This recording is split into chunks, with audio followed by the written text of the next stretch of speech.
Que la grâce du Seigneur Jésus-Christ, l'amour de Dieu et la communion du Saint-Esprit soient avec vous tous. Amen. Le texte pour notre méditation est la lecture de l'Ancien Testament de Deutéronome, chapitre 30, et les versets 15 à 20. Moïse s'adresse au peuple d'Israël. Regarde, je mets aujourd'hui devant toi la vie et le bien, ou la mort et le mal. En effet, je te prescris aujourd'hui d'aimer l'Éternel ton Dieu, de marcher dans ses voies et de respecter ses commandements, ses prescriptions et ses règles afin de vivre et de te multiplier, afin que l'Éternel ton Dieu te bénisse dans le pays dont tu vas entrer en possession. Mais si ton cœur se détourne de lui, si tu ne lui obéis pas, et si tu te laisses entraîner à te prosterner devant d'autres dieux et à les servir, je vous déclare aujourd'hui que vous périrez. Vous ne vivrez pas longtemps sur le territoire dont vous allez prendre possession une fois le Jourdain passé. J'en prends aujourd'hui à témoin contre vous le ciel et la terre. J'ai mis devant toi la vie et la mort, la bénédiction et la malédiction. Choisis la vie afin de vivre, toi et ta descendance, en aimant l'Éternel ton Dieu, en lui obéissant et en t'attachant à lui. Oui, c'est de lui que dépendent ta vie et sa durée. Et c'est ainsi que tu pourras rester dans le pays que l'Éternel a juré de donner à tes ancêtres, Abraham, Isaac et Jacob. Voici la parole du Seigneur. Veuillez vous asseoir.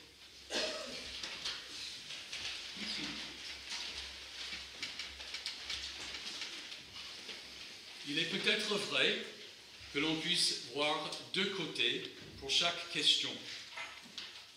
Mais c'est également vrai qu'il y a deux côtés à une feuille de papier tue-mouche, et suivant le côté qu'elle choisit, cela fait une grande différence pour la mouche qui s'y pose.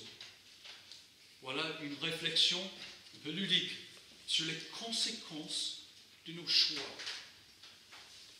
Le texte de la Bible que nous venons de lire nous met devant un choix. Le choix de la vie et le bien, ou de la mort et du mal. C'est en effet le choix de rester dans la grâce de Dieu ou de l'abandonner et ainsi de retomber sous la malédiction de la loi et le jugement qui en résulte. Je ne veux pas du tout banaliser le choix que Dieu met devant nous, mais dire que cela fait une grande différence pour la mouche, le côté du papier tue-mouche qu'elle choisit, nous oblige à reconnaître le sérieux de notre choix. En effet, Dieu nous offre la vie et le bien. Il désire ardemment nous les donner.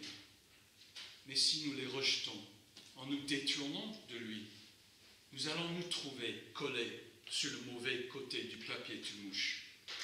Et cela n'est pas sans conséquence.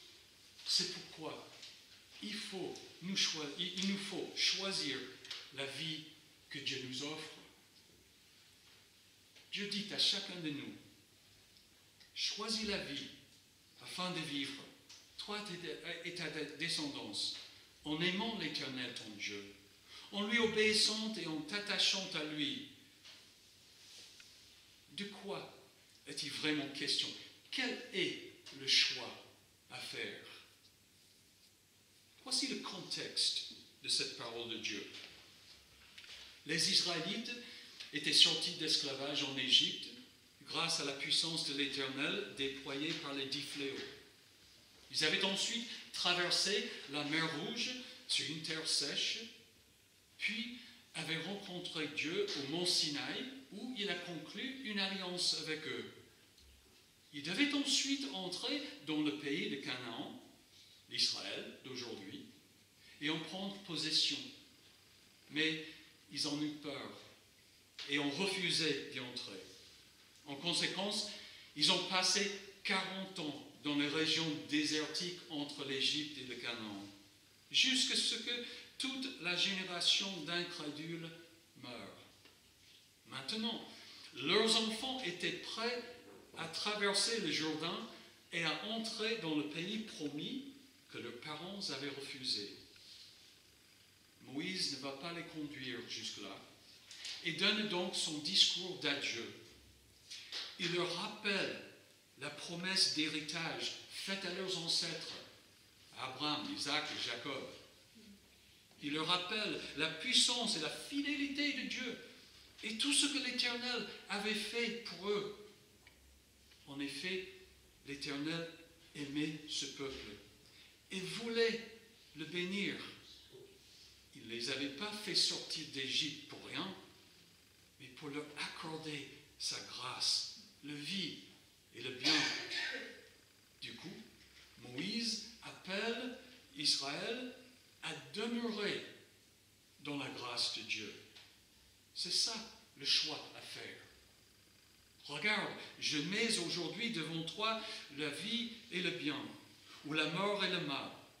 En effet, je te prescris aujourd'hui d'aimer l'Éternel ton Dieu, de marcher dans ses voies et de respecter ses commandements, ses prescriptions et ses règles, afin de vivre et de te multiplier, afin que l'Éternel ton Dieu te bénisse dans le pays dont tu vas prendre possession. Jésus a donné en effet la même instruction à ses disciples et les a mis devant le même choix. Il leur a dit, « Demeurez en moi et je demeurerai en vous. » Le serment ne peut pas porter de fruits par lui-même sans rester attaché au cep. Il en va de même pour vous si vous ne demeurez pas en moi. Je suis le cep. Vous êtes les serments. Celui qui demeure en moi et en qui je demeure porte beaucoup de fruits. Car sans moi, vous ne pouvez rien faire. Si quelqu'un ne demeure pas en moi, il est jeté dehors comme le sarment et il sèche. Puis on ramasse les sarments et on les jette au feu et ils brûlent. Si vous demeurez en moi et que mes paroles demeurent en vous, vous demanderez ce que vous voudrez et cela vous sera accordé. Jésus avait déjà appelé et choisi ses disciples. Il leur avait déjà fait comprendre qu'il était le sauveur et le porteur du royaume de Dieu qu'ils attendaient. Il en était au point de se charger du péché du monde, puis de mourir et ressusciter pour toute l'humanité. Son sacrifice serait le seul et unique moyen pour l'humanité d'être réconciliée avec Dieu et de recevoir la vie et le bien que Dieu avait déjà préparé pour nous les offrir. Israël ne pouvait accéder au pays où coulait le lait et le miel qu'en demeurant dans l'alliance de l'Éternel. De même, personne ne peut accéder à la vie nouvelle du monde nouveau qu'en demeurant dans la nouvelle alliance, c'est-à-dire en Christ. Si donc Dieu nous dit par Moïse, choisis la vie afin de vivre, ou par Jésus, demeurez en moi et je demeurerai en vous, c'est qu'il nous a déjà aimés, nous a déjà pris pour son peuple, nous a déjà pardonné nos péchés et nous a déclarés justes. En effet, par le baptême, nous sommes entrés dans cette nouvelle alliance. Et la Sainte Seine en est le témoignage et le gage continu. Jésus a dit, cette coupe est la nouvelle alliance en mon sang. Faites ceci en souvenir de moi toutes les fois que vous en boirez. C'est le rappel de tout ce que Christ a fait pour nous et la garantie qui nous fera parvenir au pays promis, c'est-à-dire au ciel. Alors, le choix devant nous, c'est seulement de demeurer ou pas dans l'amour et dans son alliance, dans l'amour de Dieu et dans son alliance. De recevoir le corps et le sang de Christ pour le pardon de nos péchés et ainsi annoncer la mort du Seigneur jusqu'à ce qu'il vienne, ou de les rejeter comme inutiles. Pourtant, n'oublions pas le papier tout mouche. Si la mouche choisit le mauvais côté du papier, elle meurt. De même, Si nous rejetons la grâce et l'alliance de Dieu, nous mourrons. Moïse a dit à Israël, mais si ton cœur détourne de lui, si tu ne lui obéis pas et si tu te laisses entraîner à te prosterner devant d'autres dieux et à les servir, je vous déclare aujourd'hui que vous périrez. Vous ne vivrez pas longtemps sur le territoire dont vous allez prendre possession une fois le Jourdain passé. Jésus a dit à ses disciples, « Si quelqu'un ne demeure pas en moi, il est jeté dehors comme le sarment et il sèche. Puis on ramasse les sarments, on les jette au feu et ils brûlent. » La lettre aux Hébreux précise, « En effet, ceux qui ont été une fois éclairés, qui ont goûté aux dons célestes, qui ont eu part au Saint-Esprit, qui ont goûté la bonne parole de Dieu et aux puissances du monde à venir, et qui pourtant sont tombés, il est impossible de les amener une nouvelle fois à changer d'attitude, puisqu'ils crucifient de nouveau pour eux-mêmes le Fils de Dieu et le déshonorent publiquement. Tu ne veux pas cela. Dieu non plus. Le choix devant nous. Et donc le choix de demeurer dans la grâce de Dieu que nous avons déjà reçue par la foi en Christ.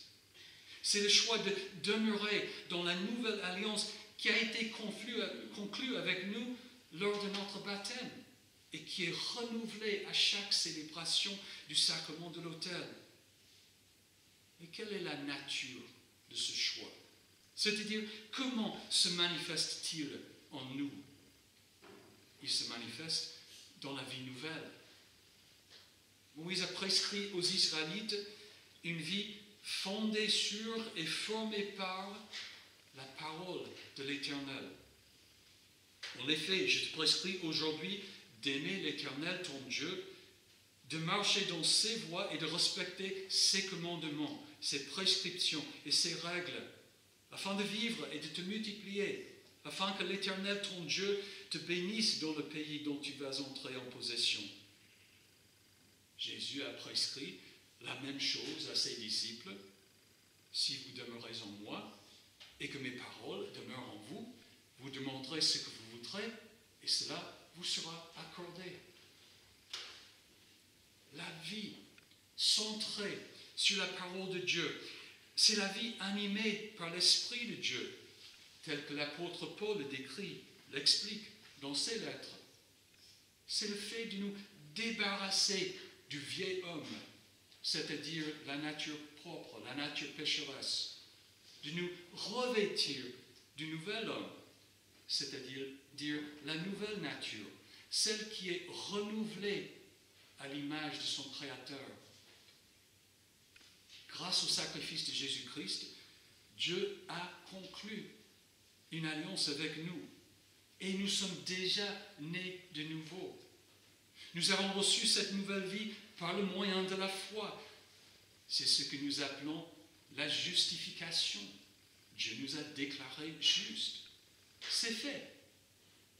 Maintenant, il faut que le nouvel homme grandisse et demeure dans cette alliance, dans cette nouvelle vie. Cela s'appelle la sanctification. Et elle est le choix que Dieu met devant nous en disant « Choisis la vie afin de vivre, toi et ta descendance, en aimant l'Éternel, ton Dieu, en lui obéissant et en t'attachant à lui. Oui, c'est de lui que dépendent ta vie et sa durée. » Dieu ne te demande pas de te justifier.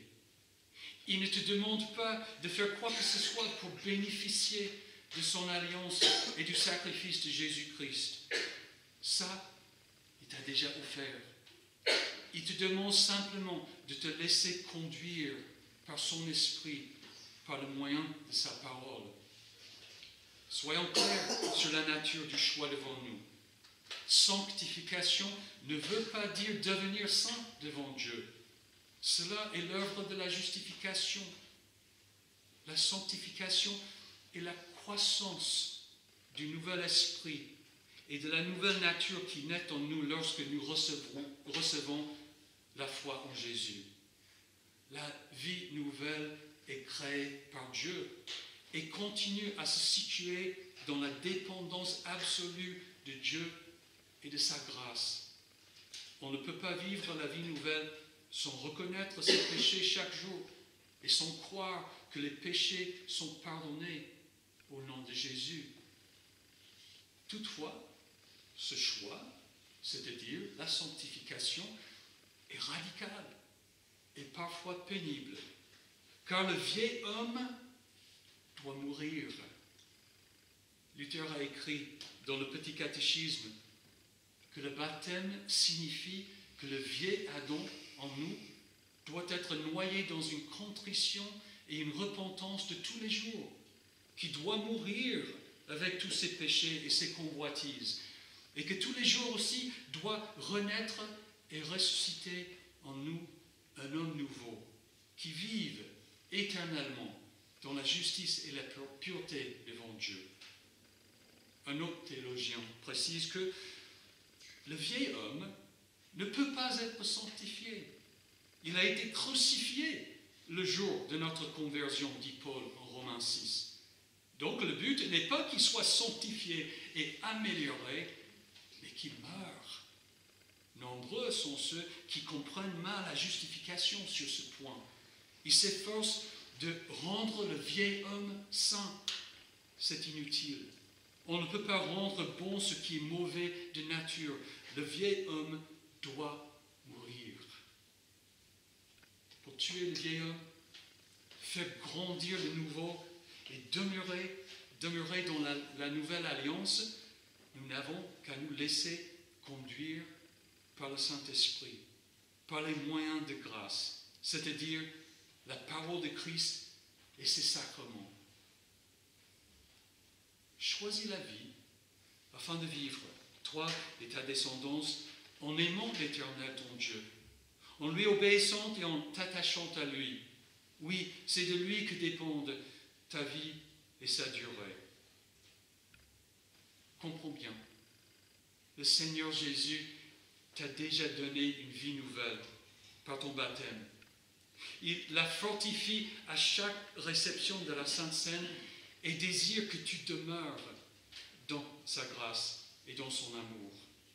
Du coup, il te prescrit de rester attaché à lui, de te laisser conduire par sa parole et par son esprit.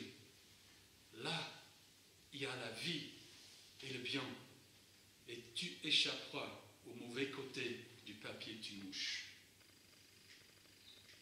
Que la paix de Dieu, qui dépasse tout ce que l'on peut comprendre, garde votre cœur et vos pensées en Jésus-Christ pour la vie éternelle.